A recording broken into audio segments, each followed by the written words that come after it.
Thank you. Good evening, everyone, and welcome to the Madison Fire District's October 15th meeting, 7 p.m. Roll call, please. Mr. Adams. Here. Mr. Anderson. Here. Mr. Donaldson. Here. Mr. Lee. Here. Mr. Sill. Here. Mr. Wayman. Here. Please stand and join us in the Pledge of Allegiance. I pledge allegiance to the flag of the United States of America and to the republic for which it stands, one nation, under God, indivisible, with liberty and justice for all.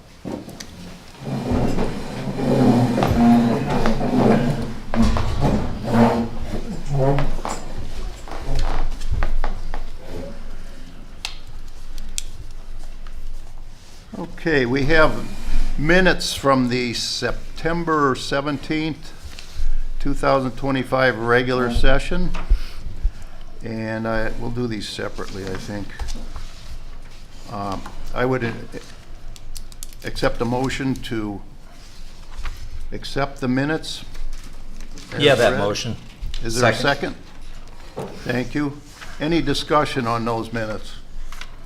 Roll call, please. Mr. Adams. Yes. Mr. Anderson. Yes. Mr. Sill. Yes. Mr. Lee. Abstain. Mr. Donaldson. Yes. Mr. Wayman. Yes. We have the October 1st special session, and I would accept a motion on those at this time. I'll make that motion, Mr. Chairman. Is there a second? Second. Okay, any discussion? Roll call. Mr. Sill. Yes. Mr. Lee. Yes. Mr. Donaldson. Yes. Mr. Wayman. Yes. Mr. Adams. Yes. Mr. Anderson. Yes. Okay. We have bills and payroll. We have bills in the amount of $120,960.69. We have a payroll of $231,149.38.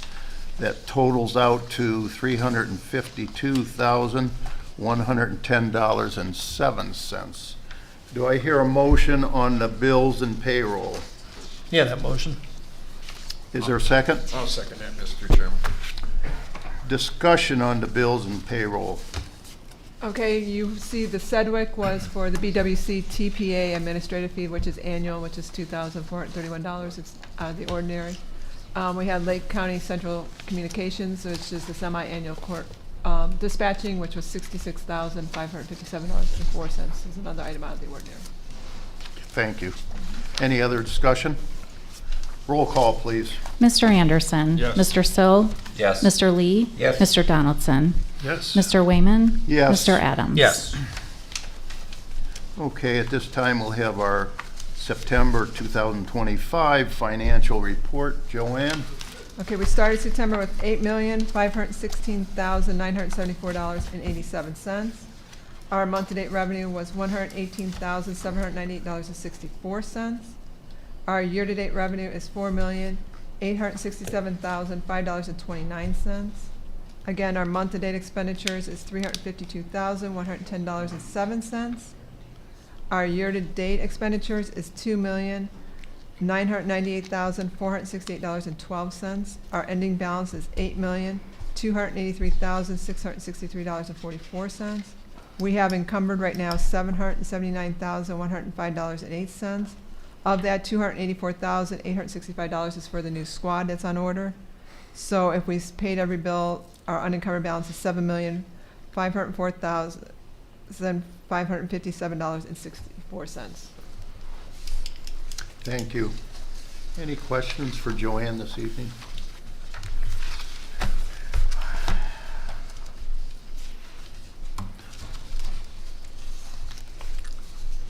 Okay. Thank you, Joanne. At this time, we'll have our opening public portion. Does anyone care to speak this evening? Yes.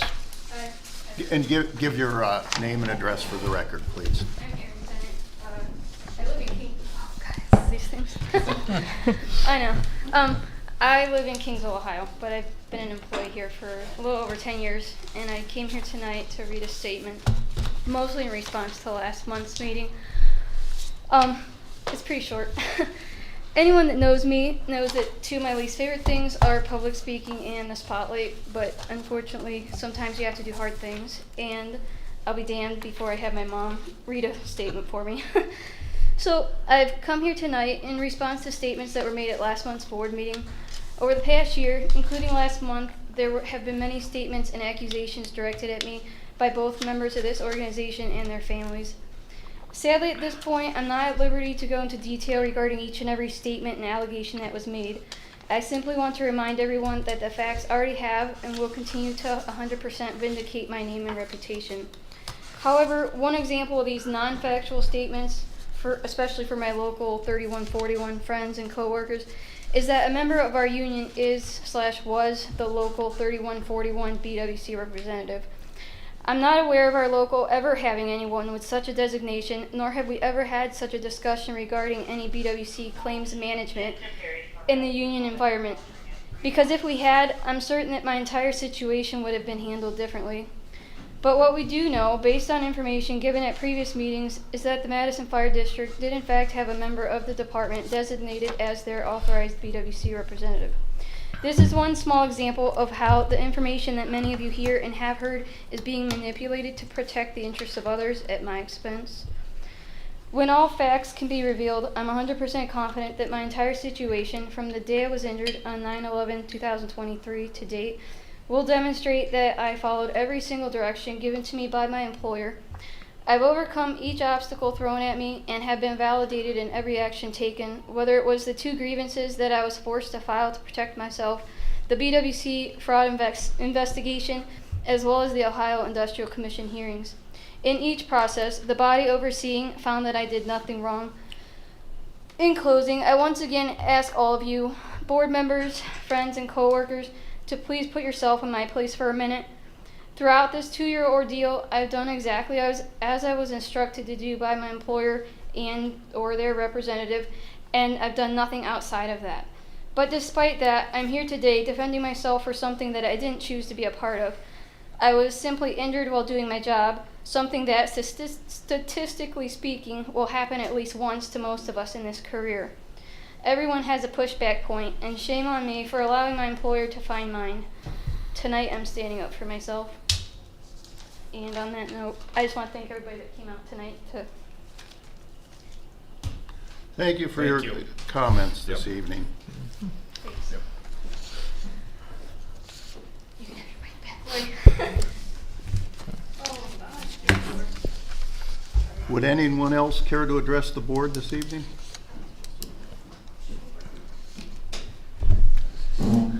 So, my name's Margaret, and I worked here for a little while, and then got hired full-time on the west side. I work for the city of Oak Park full-time. I've been there for a little over 6 years. I got injured on a fire scene this past year, and I think it was March. I was on light duty until July, I believe it was, through workers' comp.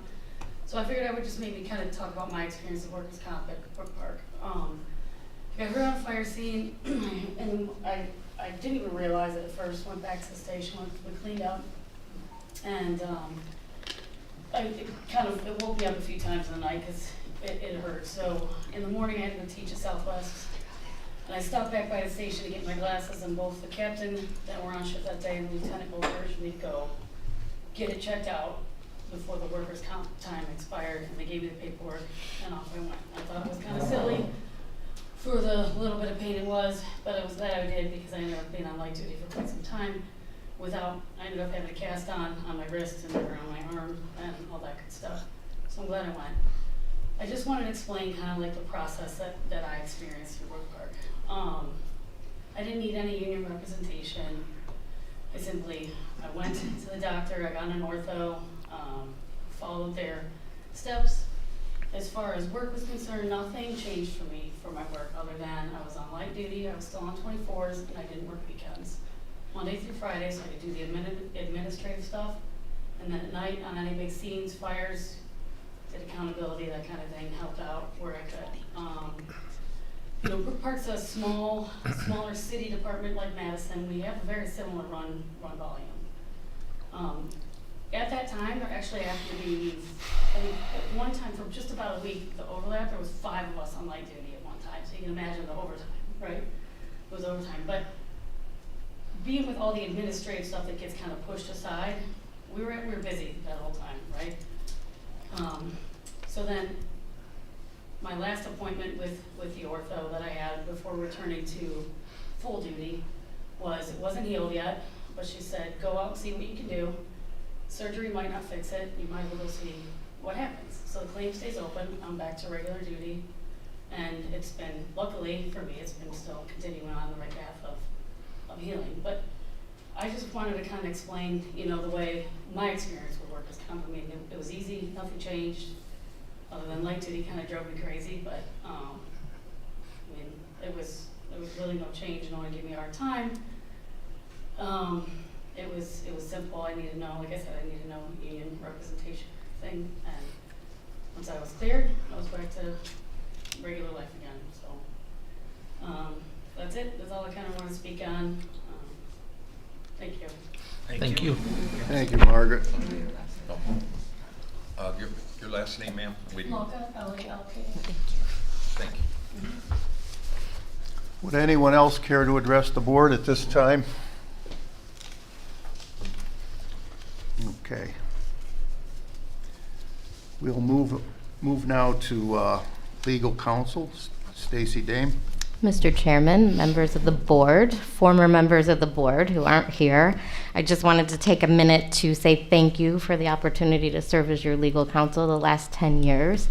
As you're all aware, after the last meeting, I did express concerns about the workload growing exponentially and me just managing my workload between the demands of this position, my private practice, me being a solo practitioner. I did communicate after the last meeting. I gave my 30-day notice after much consideration. So this is my last fire board meeting with all of you. But I would be remiss if I didn't say thank you and express my gratitude. Wish all of you the best in your future endeavors. I truly feel lucky with the group of people that I've been able to work with, not only board members, but administration, members of the fire district. So I just wanted to take a minute and say thank you.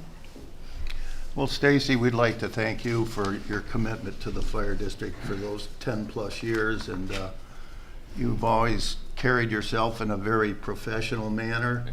You were very to the point, and things had to be right. There was no gray areas. Everything was black and white. And I, for one, and I believe all the other board members, do appreciate your service, and we thank you for your years of service here. Thank you.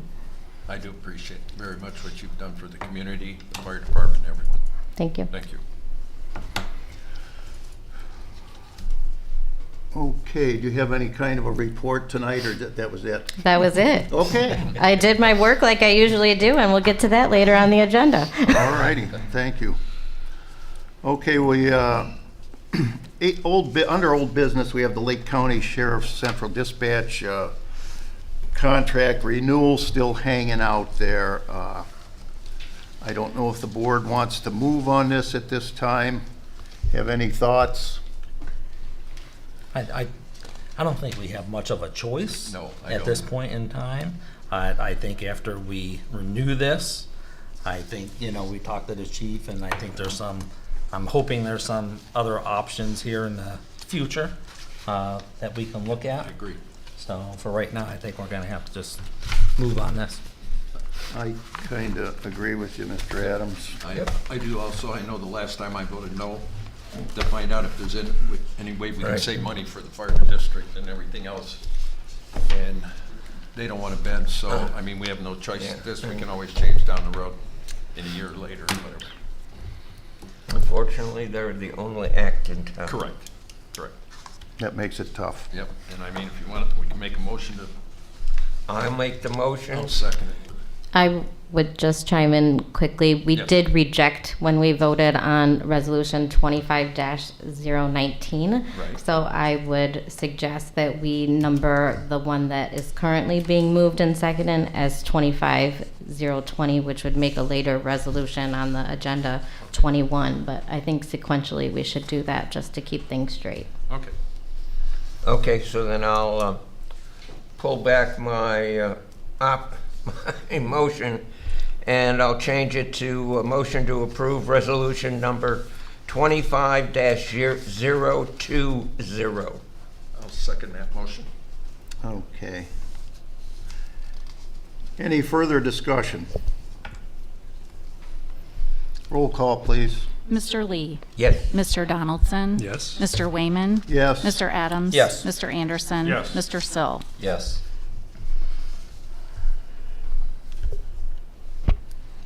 Okay. Now for review, we have the MFD policies number 200. So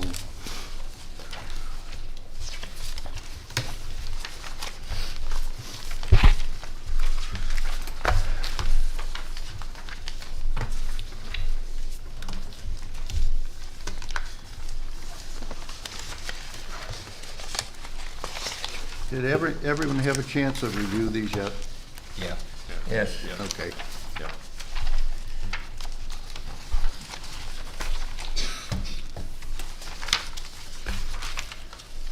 Do we have any problems with any of these that anybody wants to know?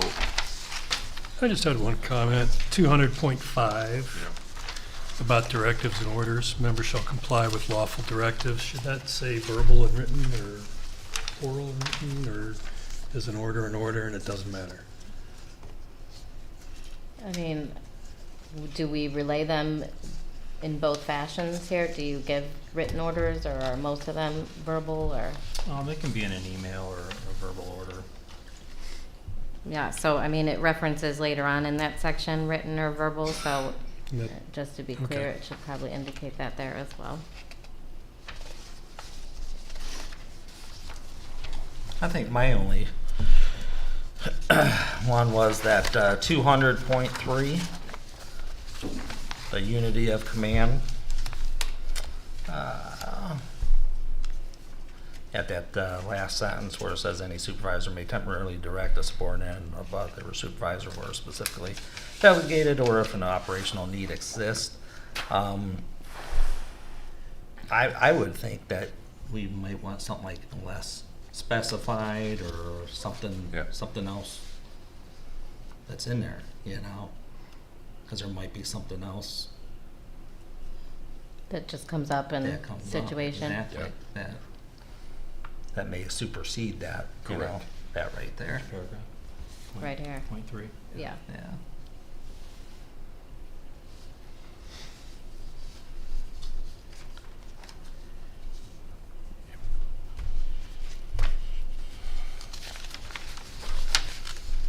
Yeah, we can reword that one and bring it back at a later time if you want, Mr. Adams. Yeah, I mean, is that what you would recommend there, Stace? Yeah, I mean, and then in 200.6, my concern was that the alternate channels of communication. I think that matters should be able to be brought to the Fire Board of Trustees as well after that first section, and then in the last paragraph too. I don't necessarily like the language in the last paragraph, and it references a anti-retaliation policy, and we don't have that policy in front of us yet. So maybe this is something that we could amend if we were going to adopt this particular policy after we adopted the anti-retaliation policy, just so, you know, it's not referencing something that We right don't now have. doesn't exist or we haven't Right. adopted yet, so. I agree.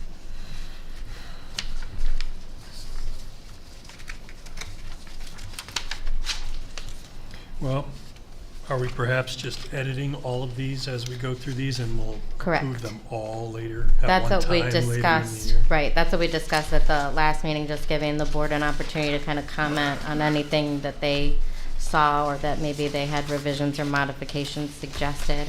Right. I know the chief and I discussed whether or not the board preferred this method, or whether you wanted to designate 2 representatives to kind of have a policy committee to review, because there's going to be a number of policies, you know, that come forward. We were talking about the procedure last month, so I know that's something that the chief threw out there, just to bring it for discussion.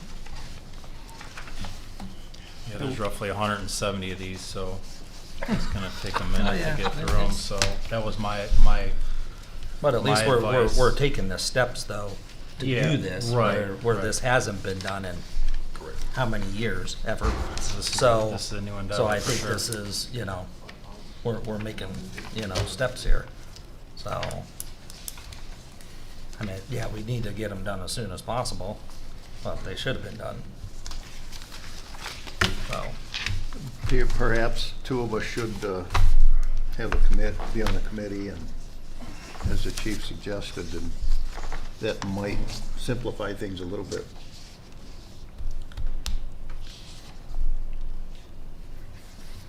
Sounds good. so, So I should So how ask would for we do that? volunteers. so how would we do that? Probably have to meet Just in the form a chief. committee, yeah. Yeah, form committee of two and meet with the chief. Is that, Yeah, and he has regular meetings with Lexipol representatives too. So if there was something that the board representatives wanted to specifically discuss, then they could either join those regular meetings, or the chief would be more easily able to schedule something to kind of address those concerns. And then naturally, it would still come to the board at a meeting, for final Sure. review and approval. But maybe Sure. that would just help to navigate this a little bit easier. Do some of the legwork before we bring it to the board at a public meeting, and then maybe you have to finalize it or fine tune it. But it won't be as much to do.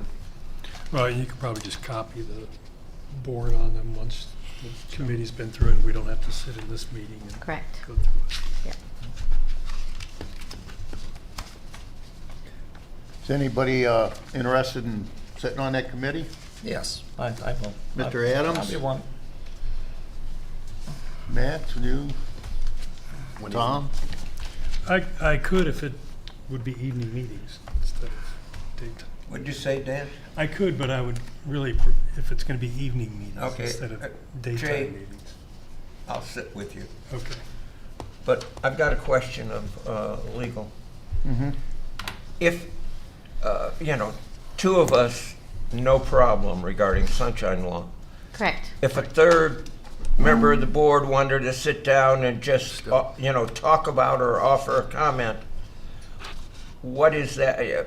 You would have to call a special meeting. Okay.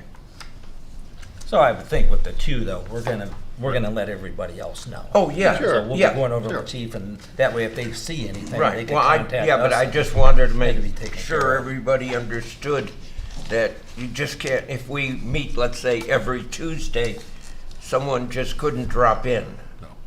and say, hey, I have an Right. issue Correct. with No. this. Gotcha. No. Right. They can call. Makes sense. That's true. Yeah.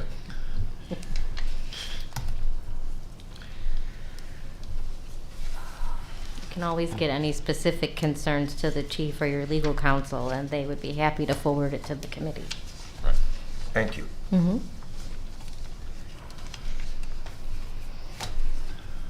Okay, so we're not gonna vote on this policy 200 tonight, correct? Correct. We have to make, We're just- make those few changes Right. first. Yeah. We're just making comments. Yeah. So perhaps the next meeting will be ready to go, right? With this. Well, I think we're gonna get our comments in order and adopt them all at one time later. Am I right on that? On these ones, correct. Yes. Not on all 175. Yeah, we're gonna do it bit by bit. But we're saying that in some cases, we just can't approve 200 through 215 because there are parts that refer to something that would not have been approved. Right, that was the change that I was pointing out in 200. That was Right. the recommendation I was making. And then to incorporate that language, you would just have to amend, 200 at a later date to include reference to that future policy that Right. gets adopted. So is the process that you're gonna discuss these changes and bring them back next month, and we would Correct. approve them next month? Mm-hmm. Okay. Well, are we going down the list?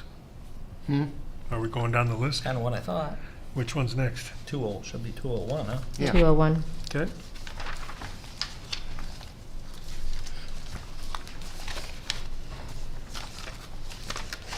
201. Does anyone have any discrepancies here?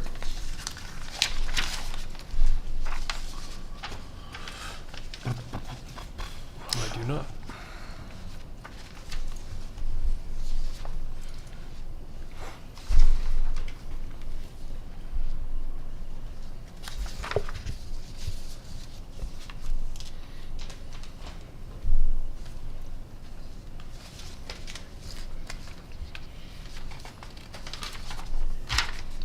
Is everyone comfortable with 201? Yep. Go to 202.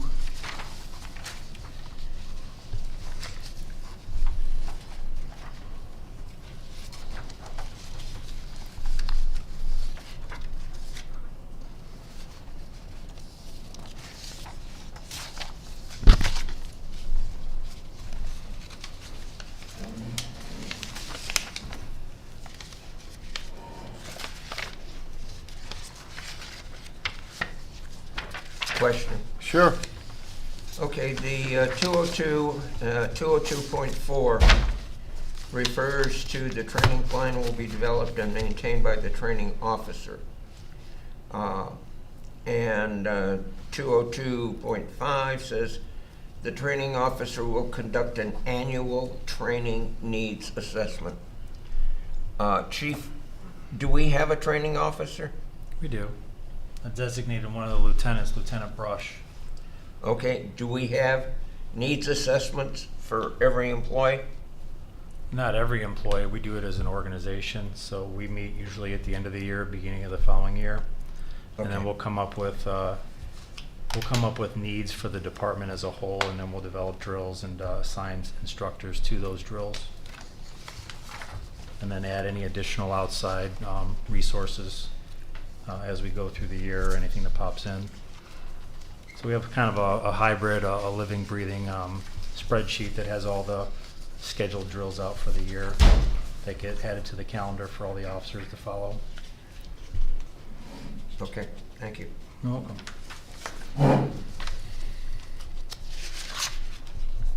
Okay, 203.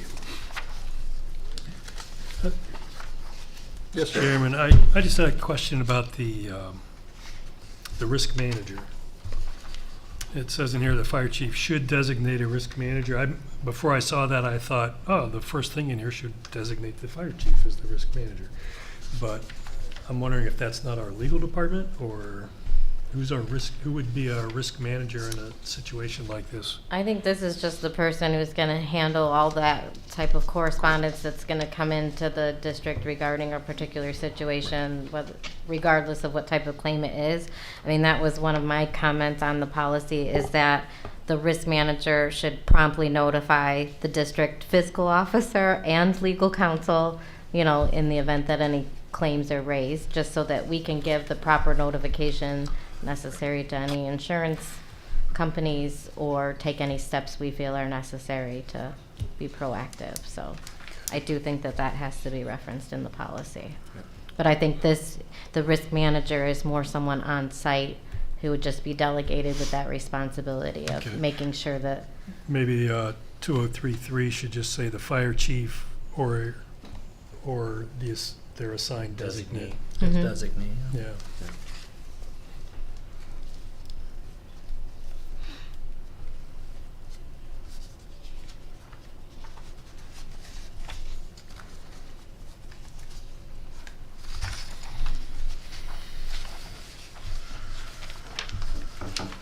Okay, 204.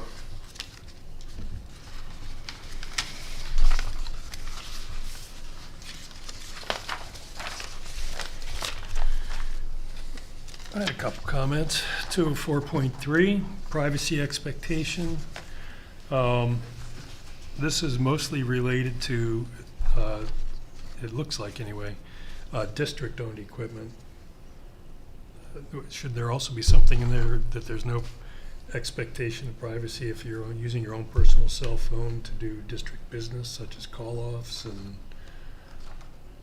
updates or emergency response, and they're driving to see an individual, whatever, using your own mobile device? That Yeah, if whatever you're you're using it conducting, for is a public record. yeah, So, if you're conducting public business Right. on even a private device. Right, then even if it's a just a public call record. off, Right. you know. So I don't know if that needs to be in section 204.3. And that's Ohio Sunshine Laws. It's not my idea. Correct.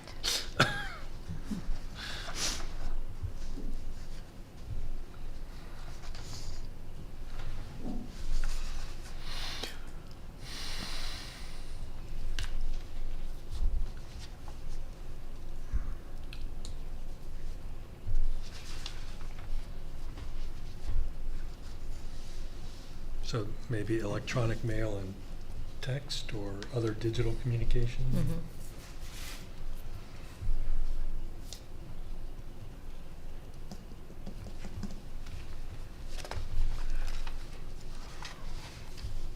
Any other comments on 204?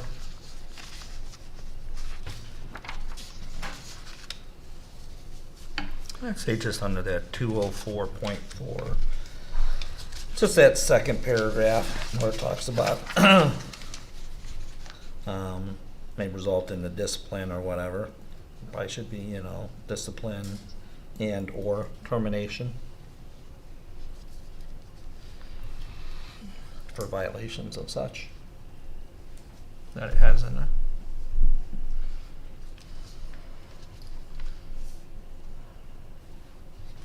Mr. Chairman. And I also had the same comments in 204.5 as far as email record management. That includes your emails on devices, whether they're district-owned or not, text, whether they're district-owned or not, in accordance with the district records retention schedule. So that means technically you should probably hang on to it for 5 years or whatever it is. Dismissal next to discipline. Yeah. Well, termination, yeah. Can result in discipline and or, you know. Question for the chief. Chief, who is our records custodian? Joanne Clapp.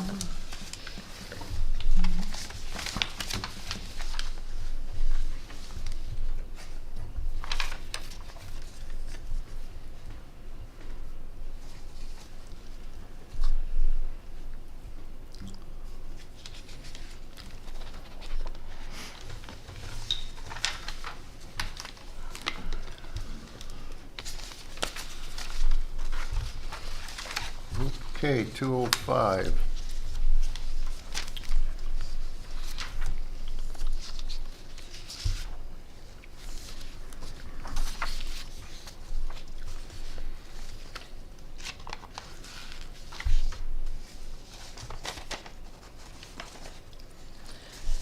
Stacy, I think in a lot of these where it's talking about the fire chief, Mm-hmm. you know, with these orders and so on and so forth, it probably should just be, you know, the fire chief and or, you know, the Designee. authorized Mhm. designee in all of these.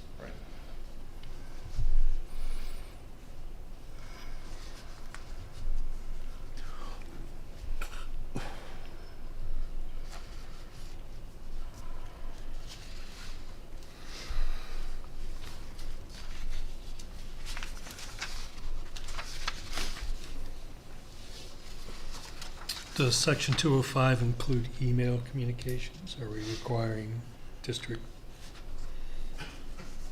Madison District, Fire District, I think, emails that are going to the public be on a electronic letterhead? For the, yeah, I think this covers any communication that looks like it's being put out there by the fire districts. Because, you know, a memorandum or correspondence can be transmitted electronically just as much as Mhm. the old school Do we paper have an form. official letterhead that everybody's required to use? Electronic version. Yes. We have a few iterations that That's what I kind mean. of have populated in our Yeah. system, so we try to be consistent with it. Okay.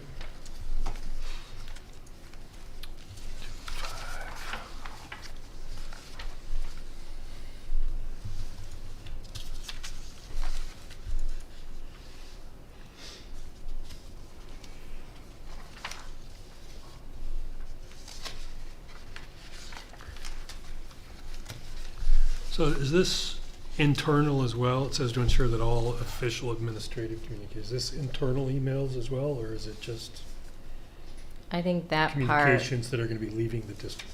I think the part about communication internally is just to make sure that it goes through the proper channels and gets approved by the chief or designee before they go out. So I don't think necessarily that the internal communications have to be on the formal letterhead. Okay. As it just says, all external correspondence shall be on district letterhead.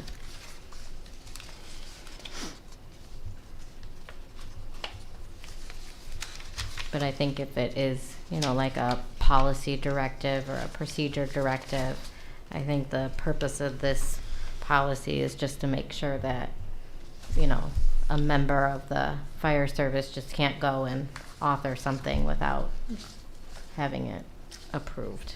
Mm-hmm. I think we use a mix of things. A lot of times, a lot of just generic emails just go back and forth with exchanging of ideas or passing along information. Anything like that's more of an important or a document, maybe a promotion or a transfer or an update on something, we'll put it on a letterhead and attach it to the email. But a lot of, I'd say probably 90% of our communication is just in an email format. Mm-hmm. Excuse me, Chief, Yeah. you said 90% of what? Our communication, like within the department, is just in an email format. It's not technically put on a letterhead and attached. Right. So a lot of it's just kind of informal. But whenever we do like a promotional or a scoring or anything like that, we'll put it on some type of a letterhead and then send it out to that particular group of people. Okay, thank you. Mhm. But we do have like one official letterhead? Or Like I not? said, we had a couple iterations, but we try to stick with the same one for each. Yeah, I think all the officers kind of have created something, but I think going forward, the goal is to have, with the new policy and everything, it's just gonna have one letterhead to use. Our system has, it's like a snowball that we started at the top of the mountain, and we have this system that has just grown and grown, and everyone's kind of done what they had to do to create these documents and their flow for their shift. And I think our system has just got this big, huge boulder now. So now we got to kind of try to dial that back a little bit. And the Yeah, I letterhead mean, would that's be a definitely good one, start. that's definitely one important thing, you know. No, it Having is. one official, you know, letterhead, so Yeah. pretty important. We don't use them a lot, but yeah, I agree.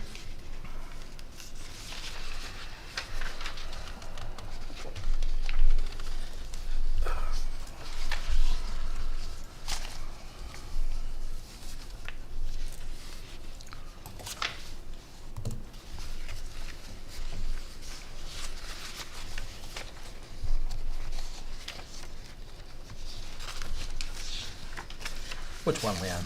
214. 214. Yeah, was kind- I believe that this is the official, a document taken from the ADA, so I don't really, other than maybe the purpose and scope. Yeah, that's what I thought also. Yeah. So with Lexipol, changes to the ADA that happen at the national level will automatically be inserted into this document? Yes, they update their So I'm policy. assuming a document like this, we do not want to edit anyway. Right. So, Yeah, I mean, my only concern, which I expressed the last time, you know, to the chief, is just making sure that, you know, the department's familiar with, you know, what's outlined in that and the following policy, and that we have the capability of, you know, doing that with the coordinator and that sort of thing. So, just have to make sure if we have the policy, it's being implemented.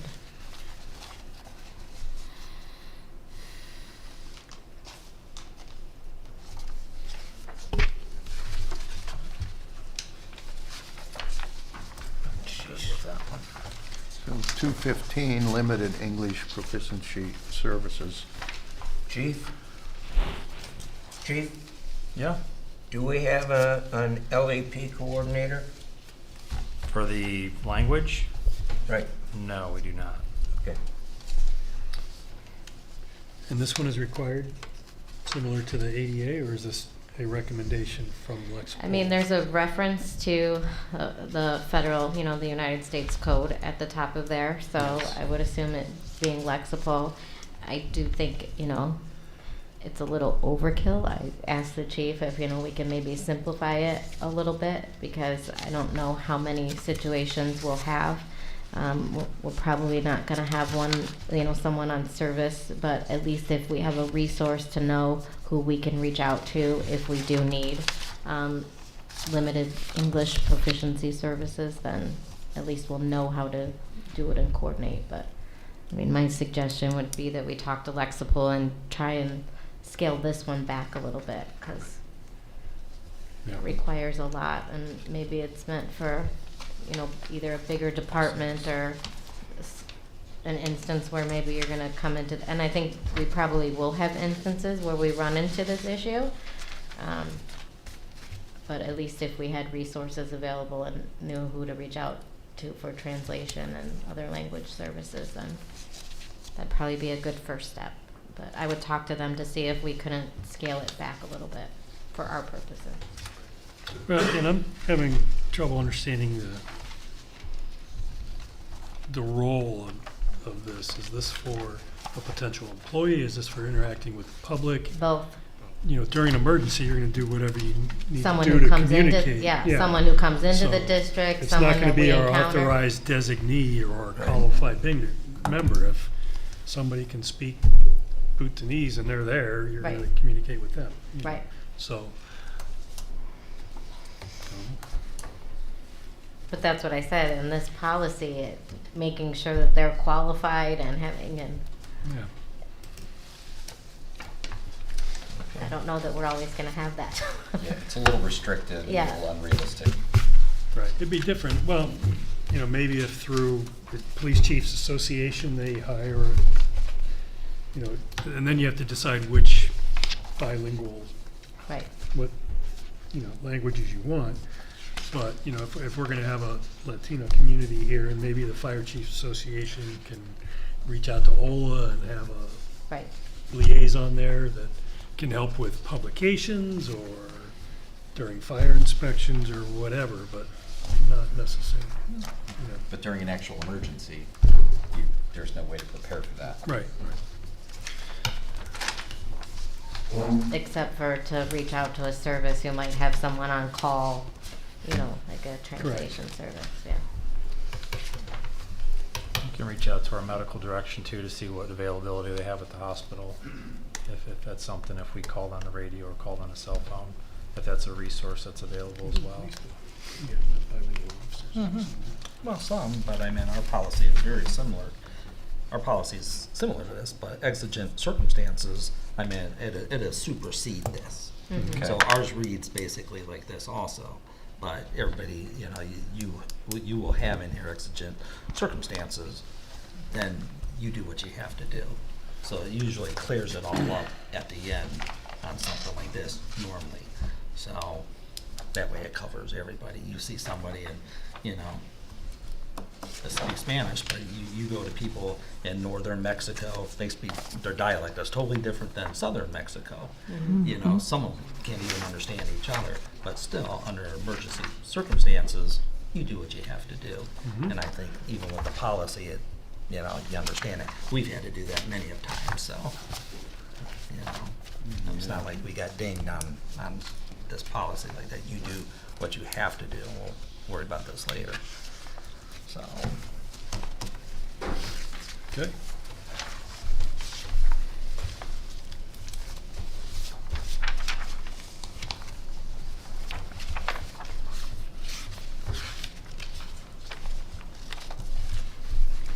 Okay, any more comments on that? Chief, with that one, I think, you know, the folks at Central are great at helping out too with interpreters. I mean, they give you that number, they can put you right through to somebody if the folks out on the field, you know, need something. So they're great at giving you some direction with that. So.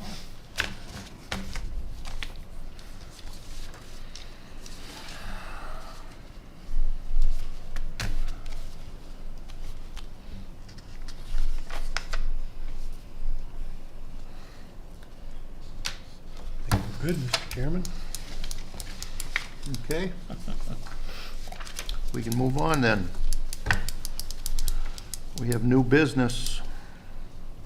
Resolution 25 dash, that should be changed to 21, I believe. Correct. 25 dash 021. And this is accepting the U.S. Homeland Security Assistance to Firefighter Grant. Chief, you want to elaborate on that at all? Every year, this program is available through FEMA, through the Assistance to Firefighter Grants. And last year, we wrote for new air packs for our department. We're coming up on end of service life, I believe, in 2027. So we were going to have to buy these. If we didn't get the grant, we're going to have to buy these out of our own budget. So we were lucky enough to write the grant last winter, and the awards just came out for almost upwards of $250,000. So what a win for the community this is, and a win for the department. Tonight, all we have to do is really, as the board, just to accept the grant, so we can go into the FEMA portal and click the button and say that we're willing to accept this money. However, the federal government is shut down right now, so I don't know if that's possible.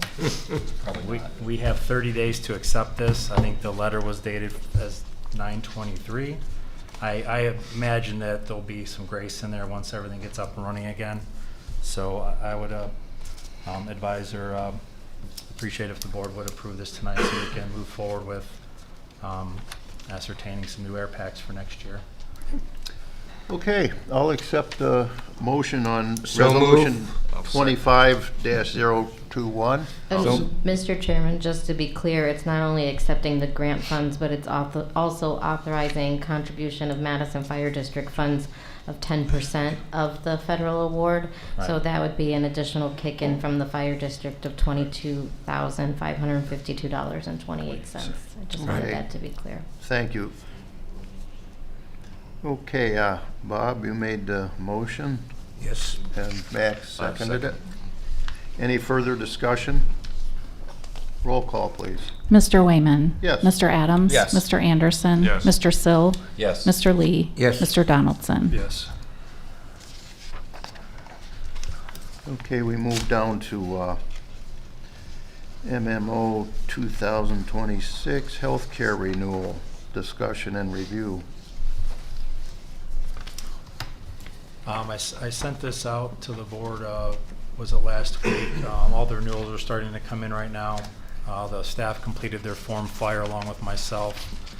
CBiz, our broker, has sent that out for other quotes as well, outside of Medical Mutual.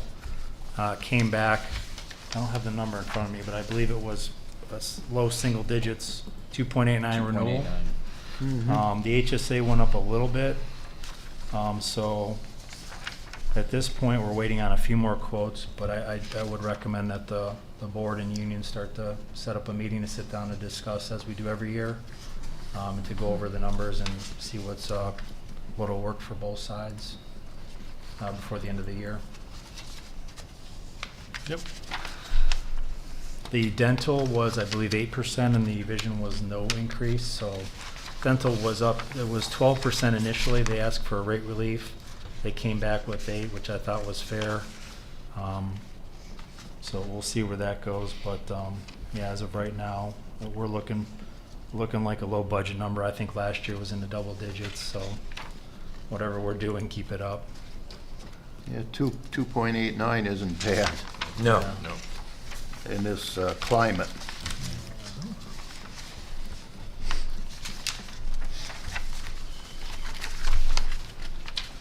So no approvals needed. Just have to Yep. set a meeting with the union at some point here. Our own review, correct?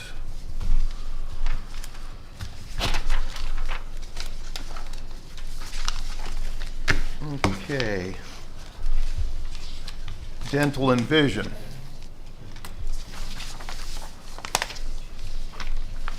Discussion and review.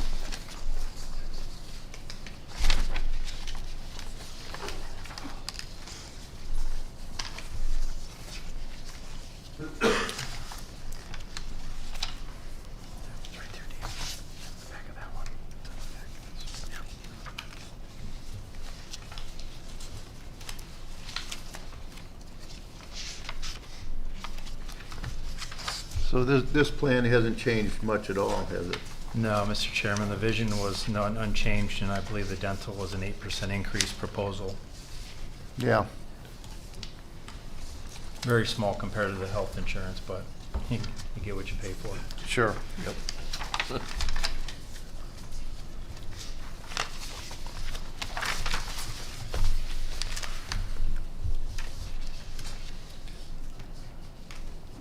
Okay, at this time, I would ask for the chief's report.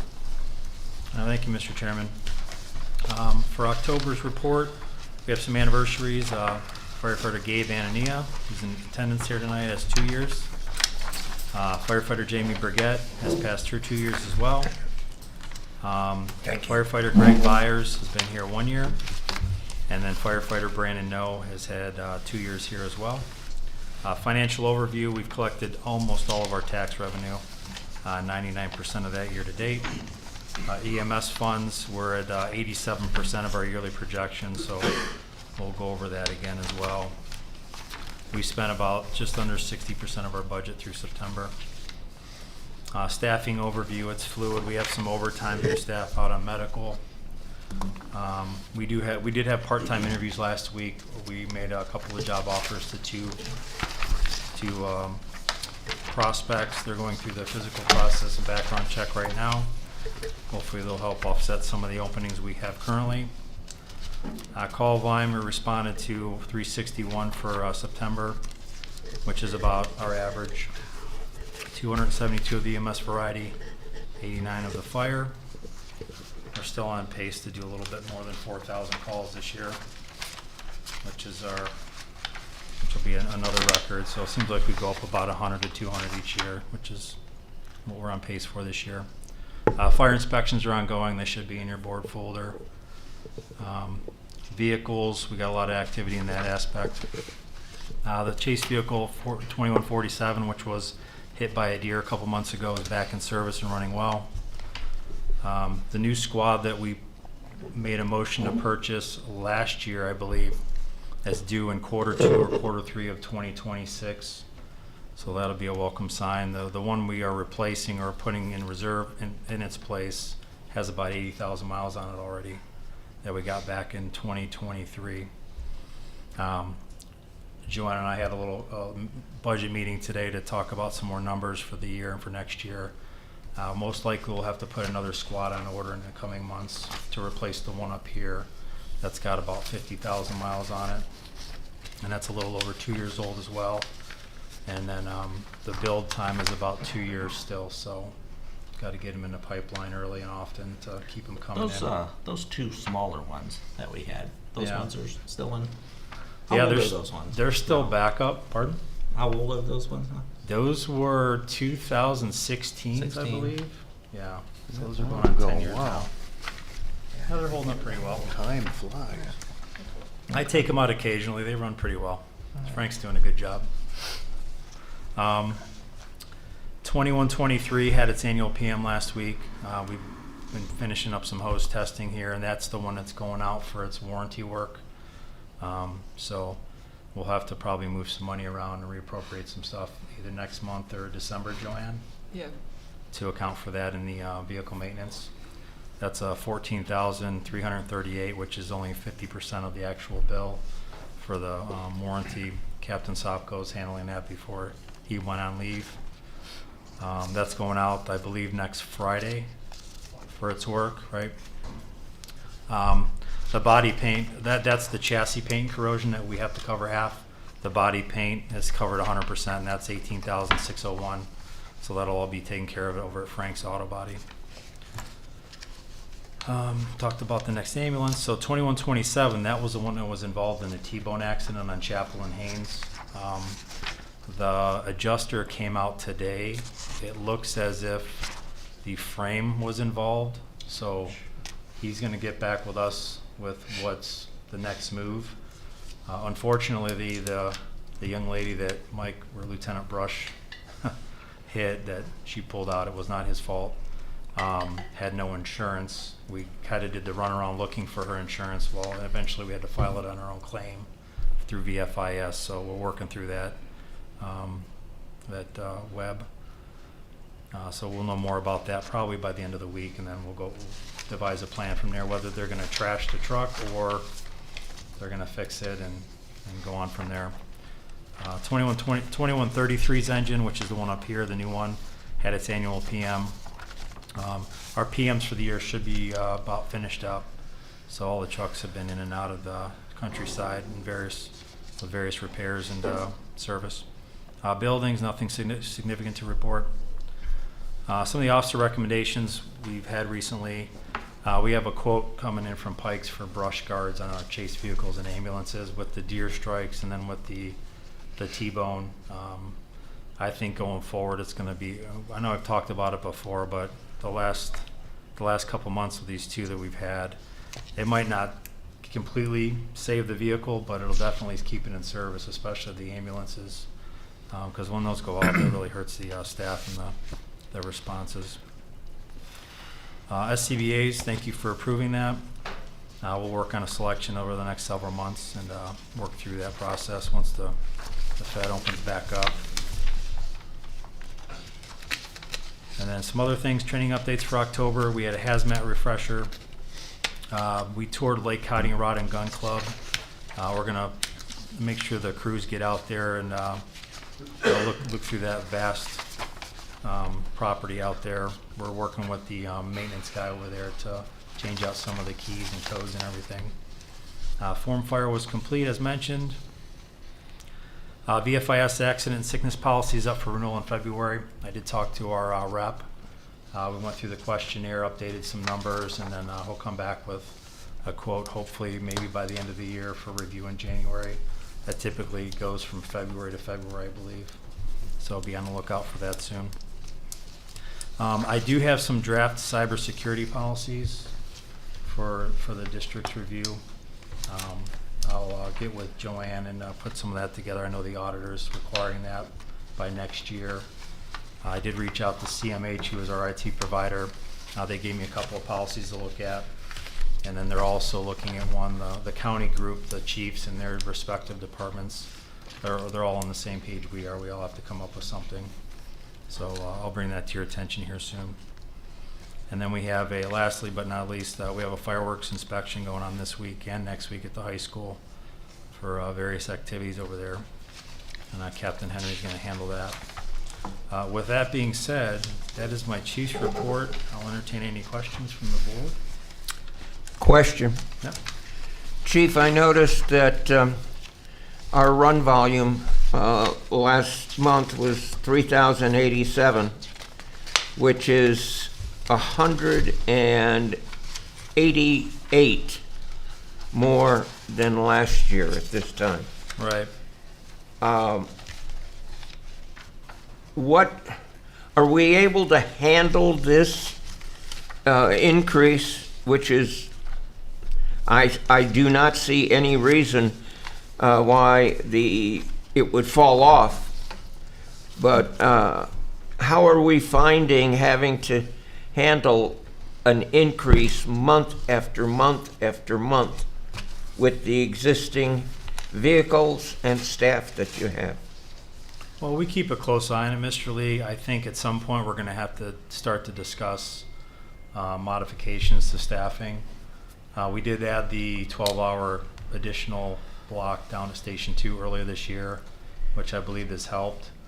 I do look at the mutual aid numbers every month, and they are in single digits. That is us going to other places and other places coming here. So we're not getting, it's not showing that we can't handle our own calls. Now, we get clusters of them where we have to utilize them, of course, and our staff does an awesome job of scrambling to get calls covered, when there's 1, 2s, and 3s going on. But yeah, I think coming up soon, and we're constantly talking about that. I do think some staffing mods will be necessary soon, especially with the nursing home opening up here Right. at Arcola.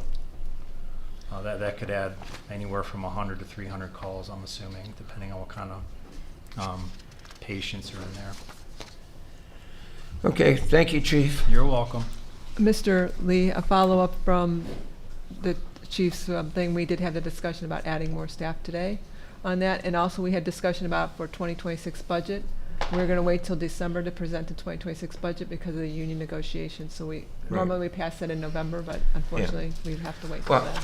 you know, the problem that we run into, each time we want to get a new vehicle, I mean, what was it, 2 years ago? They were saying, we'll get it in 3 years. I mean, that's ridiculous. So, you know, I mean, I, for one, the numbers are here. And Chief, you know, if you think that 2 years from now you're going to need an extra vehicle, come to the board and we'll talk about it, you know, then, and put it in the, you know, in the work order and PO, because they may come back and say, well, you're not going to get it until 2029. So, thank you very much, Chief. Thank you, Mr. Lee. Anyone else? Question for the chief? Comment? Okay, at this time, I'll ask for a closing public portion. If anyone would like to address the board, they may at this time. Any closing board comments? Yeah, just one from me. Sure. I've been on the board here for 8 years with Stacy. So I would just like to thank her. I think she's done an excellent job and definitely taught me a lot and certain things to look at and maybe close my eyes on a couple. So, but thank you very much. You've done a great job. Thank you. Yeah, and I'll second that, Stacy. I mean, I've worked with many legal beagles down through my years, and you have been one of the best. Thank you.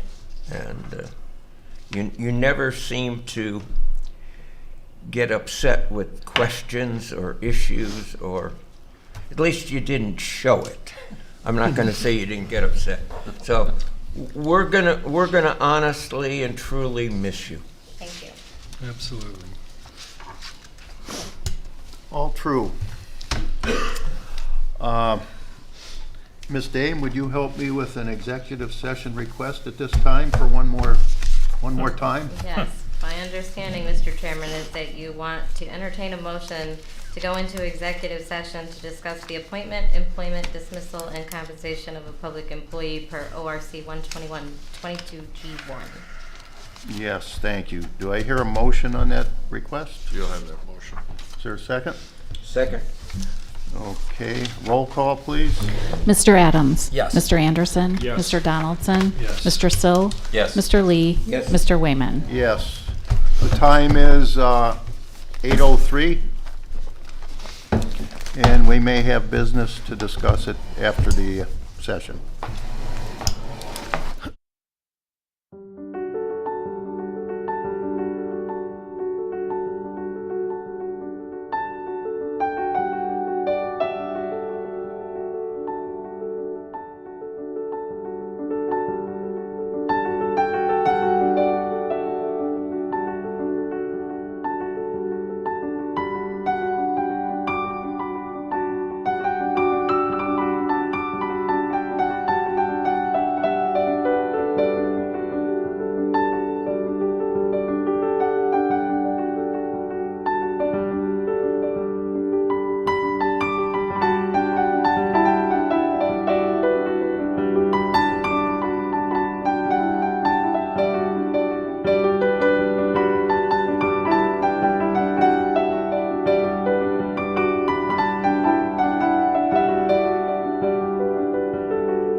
Thank you. At this time, I'll call the meeting back to order. It's 8:37. We met in executive session, and at this time, I would entertain a motion to select Brandon Dines as our new legal counsel at current rates for legal. He's a member of Thrasher, Densmore and Dolan law firm, and he's from Chardon area. They have two offices, one in Chardon, one in Cleveland. And at this time, I'll accept the motion. I'll make that motion. Is there a second? I'll second it. Okay. Any discussion? Roll call? Mr. Sill. Yes. Mr. Lee. Yes. Mr. Donaldson. Yes. Mr. Wayman. Yes. Mr. Adams. Yes. Mr. Anderson. Yes. Is there anything else to bring before the board this evening? I will entertain a motion to adjourn. Make that motion. Is there a second? Second. Roll call, please. Mr. Anderson. Yes. Mr. Sill. Yes. Mr. Lee. Yes. Mr. Donaldson. Yes. Mr. Wayman. Yes. Mr. Adams. Yes. Time is 8:39. Next meeting will be November 19th at 7 p.m. Thank you.